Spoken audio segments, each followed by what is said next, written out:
আসসালামাইকুম, রূপাঞ্জলের পক্ষ থেকে আপনাদের সবাইকে স্বাগতম। আজকে আমি শীতকালীন একটা তেলাপিয়া মাছের রেসিপি নিয়ে হাজির হলাম।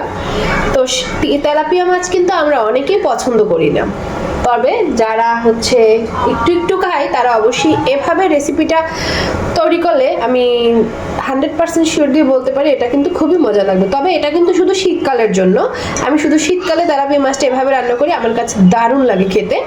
তো চলুন দেখে নিই আমি কিভাবে তেলাপিয়া মাছটা রান্না করি।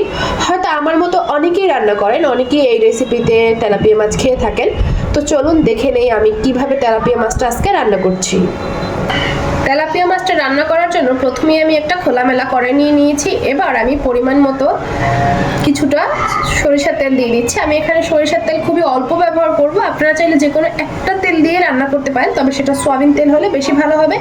আর যদি একটু বেশি মজা চান তাহলে আমার মতো দুইটা তেল এড করে রান্না করতে হবে।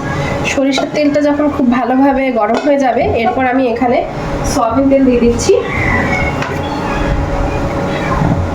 পরিমাণ মতো। আমার যতটুকু মাছ ততটুকু দিয়ে দিচ্ছি, একটু বেশি দিয়েছি।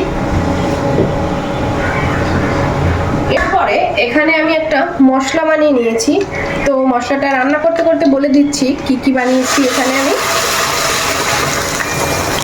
এখানে যে মশলাটা ব্যবহার করছি এটা হচ্ছে শুধুমাত্র পেঁয়াজ, একটা টমেটো, 4-5টা কাঁচামরিচ খুব ভালোভাবে ব্লেন্ড করে নিয়েছি। এটা হলে কি হবে, এই মশলাটা আপনাকে এই রান্নাটার জন্য দিতেই হবে। আর এটা আহামরি কোনো কিছু না, যেহেতু আমরা সবাই পেঁয়াজ বাটা ব্যবহার করি, তবে বেটে রান্না করলেই এটা এই রান্নার জন্য পারফেক্ট। সামান্য একটু আদা বাটা দিয়ে দিলাম, পরিমাণ মতো রসুন বাটা, যে যেভাবে রসুন খান মাছে ওইভাবে আমি আমার মতো করে দিয়ে দিয়েছি পরিমাণ মতো রসুন বাটা। এরপরে আমি এখানে দিয়ে দিচ্ছি জিরা বাটা। তবে এখানে বাটা মশলা ব্যবহার করলে স্বাদটা খুব ভালো পাবেন, বারবার বলে দিচ্ছি। তবে গুঁড়ো মশলা ব্যবহার করলে ঠিক স্বাদটা এভাবে কিন্তু আসবে না। এবার এটাকে একটু কষিয়ে নিচ্ছি।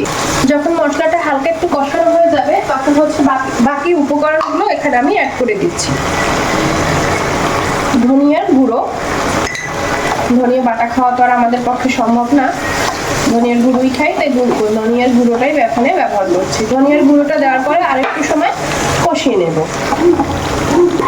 যখন ধনিয়ার গুঁড়ো দিয়ে হালকা মশলাটা কষানো হবে, এবার দিয়ে দিচ্ছি পরিমাণ মতো মরিচ গুঁড়ো। যেহেতু এখানে কাঁচা মরিচ বাটা আছে তাই কিন্তু মরিচটা হিসাব করে দিতে হবে, বেশি ঝাল হয়ে গেলে তো আবার খাওয়া যাবে না।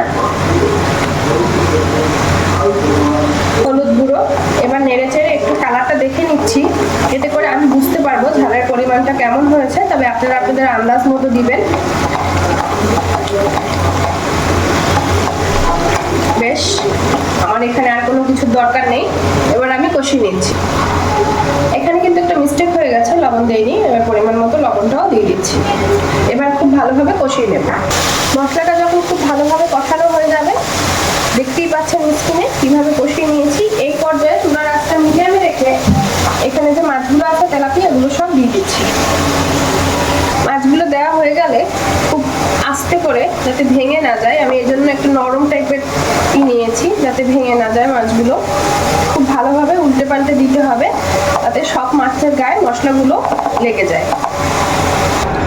মশলাটা মেশানো পর্যন্ত আমি চুলার আঁচটা একদম লো রাখবো, তারপরে চুলার আঁচটা বাড়িয়ে দেব।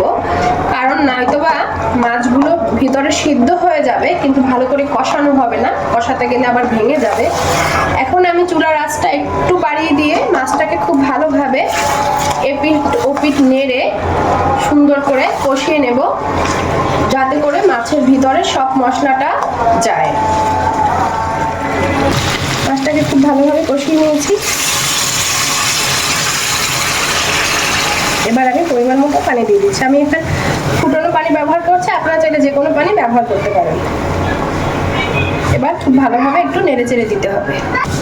এবার আমি এখানে কিউব করে রাখা টমেটো ছড়িয়ে দিয়ে দিচ্ছি। চুলার জালটা একদম হাই হিটে রাখবো, টকবক করে ফুটে ঝোলটা টেনে যাবে।